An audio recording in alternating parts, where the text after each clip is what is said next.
Hello শিক্ষার্থীরা, আশা করি তোমরা সকলে অনেক ভালো আছো এবং সুস্থ আছো। রিয়াদ একাডেমি এর এই ভিডিওতে তোমাদের সকলকে স্বাগতম। তো আজকে এখন আমি তোমাদের দেখাবো তোমাদের এইচএসসি ফিনান্স বইয়ের তোমাদের স্বল্পমেয়াদী অর্থায়ন এই অধ্যায়টা থেকে তোমাদের এমন একটি প্রশ্ন দেখাবো যে প্রশ্নটি তোমাদের বিগত কয়েক বছরে একটু চেঞ্জ করে হইলেও এই প্রশ্নটি অনেক বোর্ডে এসেছে। তো চলো আমরা দেরি না করে শুরু করি। এই ভিডিওর মাধ্যমে তোমরা এই প্রশ্নটি সমাধান সহ যদি বুঝে থাকো তাহলে আশা করা যায় তোমাদের এইচএসসি সামনের ফিনান্সের পরীক্ষাটিতে তোমাদের এই প্রশ্নটা আসতে পারে। ভিডিও স্ক্রিনে তোমরা দেখতে পাচ্ছ কাঙ্ক্ষিত প্রশ্নটি। আমরা এই প্রশ্নটির এখন সমাধান করব। তো চলো শুরু করি আমরা। ক নাম্বারে ছিল স্বল্পমেয়াদী অর্থায়ন কি, এটা আমরা এখন জানব। তো স্বল্পমেয়াদী অর্থায়নটা হচ্ছে 1 বছর বা তার কম সময়ের জন্য হয়ে থাকে। তো তোমরা এইভাবে লিখবে, 1 বছর বা তার কম সময়ের জন্য যে অর্থায়ন করা হয় তাকে স্বল্পমেয়াদী অর্থায়ন বলে।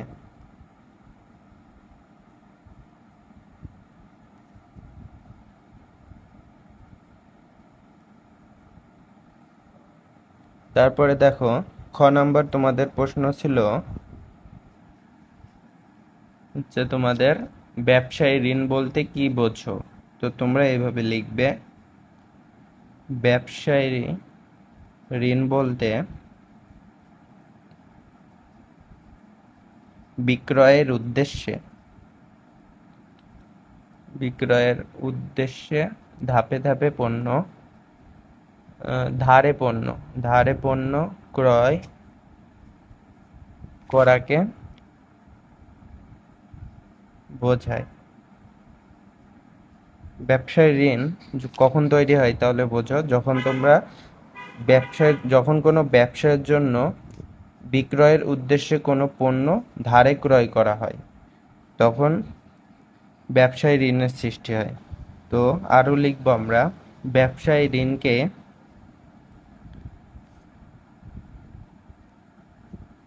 স্বতঃস্ফূর্ত অর্থায়নও বলা হয়ে থাকে।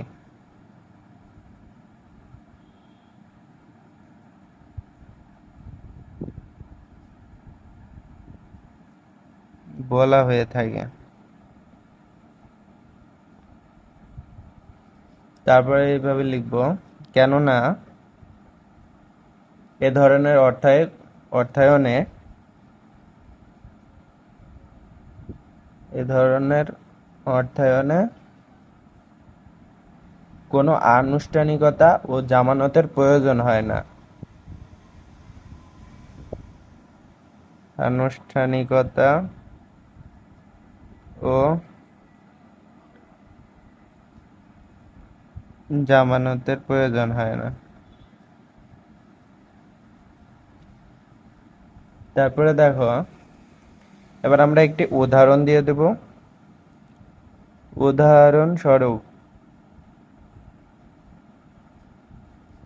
উদাহরণস্বরূপ আমরা একটা উদাহরণ দিই। ক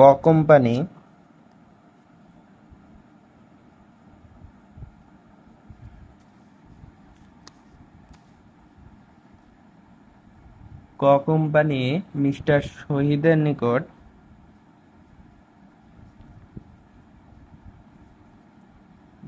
হতে 20,000 টাকার পণ্য বাকিতে ক্রয় করেন। 20,000 টাকার পণ্য বাকিতে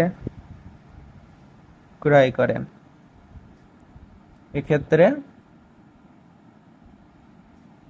ক কোম্পানির ব্যবসায় ঋণের পরিমাণ 20,000 টাকা। ক কোম্পানির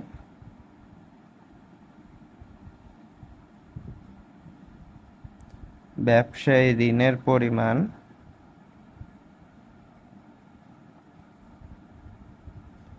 20,000 টাকা। এই যে এইটা হচ্ছে তোমাদের ক এবং খ নম্বর প্রশ্নের উত্তর। এখন গয়ে তোমাদের বলেছে যে বাণিজ্যিক কাগজের ব্যয় নির্ণয় করো। তো এটা এখন দেখাবো। বাণিজ্যিক কাগজের ব্যয় নির্ণয়ের জন্য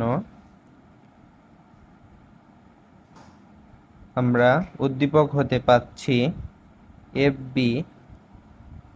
এফবি বলতে তোমাদের লিখিত মূল্য আছে 100 টাকা, তোমরা এফবি বলে উল্লেখ করবা। তারপরে এসভি।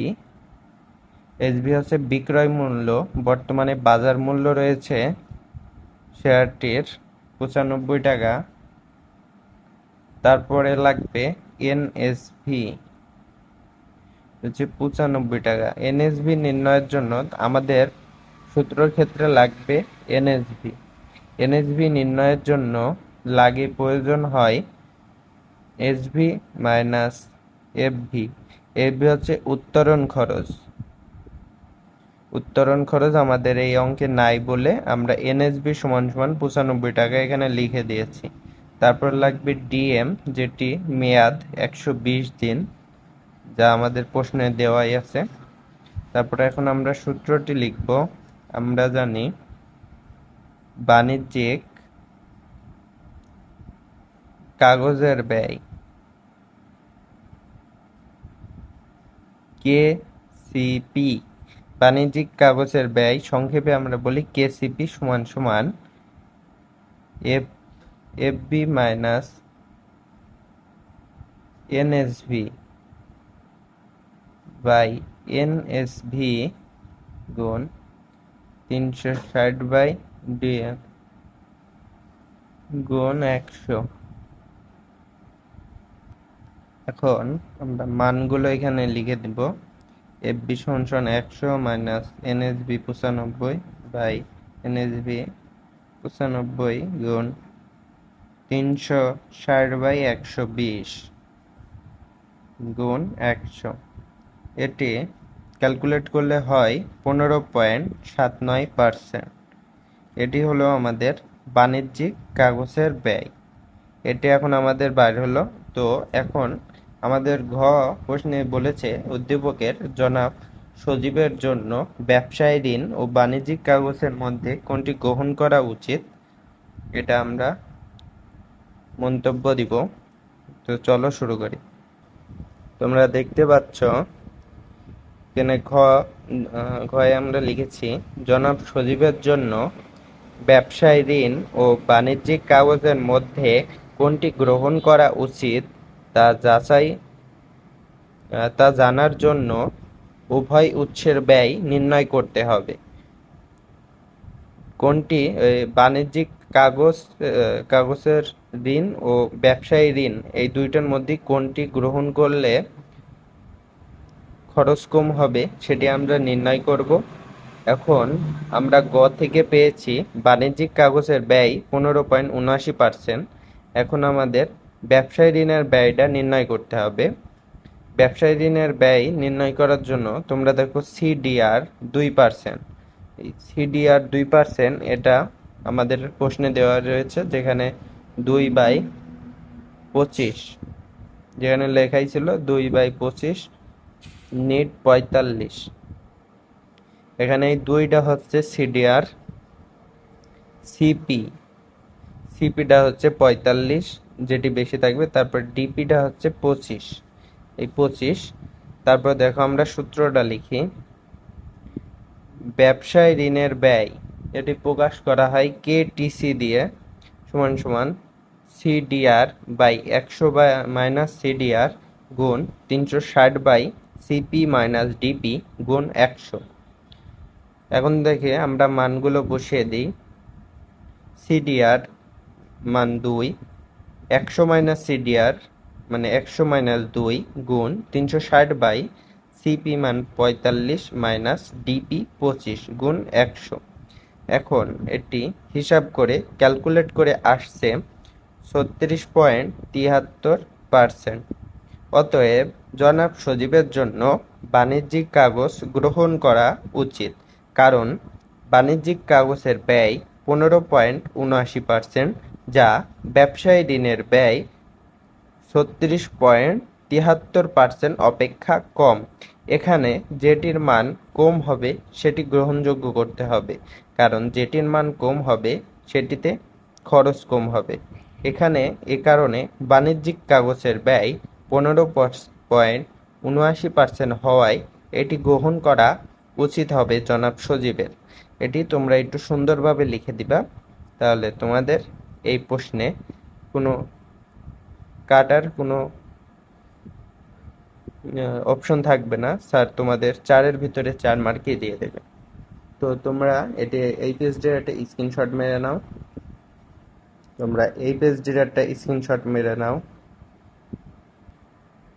তারপর তোমরা এই যে 2-এর ক নাম্বার এই প্রশ্নটার এই অ্যান্সারটা তোমরা একটি স্ক্রিনশট মেরে নাও, তাহলে তোমরা সুন্দরভাবে এইটি আরেকবার প্র্যাকটিস করবে। এই ধরনের অঙ্ক যেগুলো আছে সেগুলো প্র্যাকটিস করবে, তাহলে তোমাদের এসএসসি পরীক্ষায় এর থেকে একটি চলে আসবে কমন, ইনশাল্লাহ আশা করা যায়।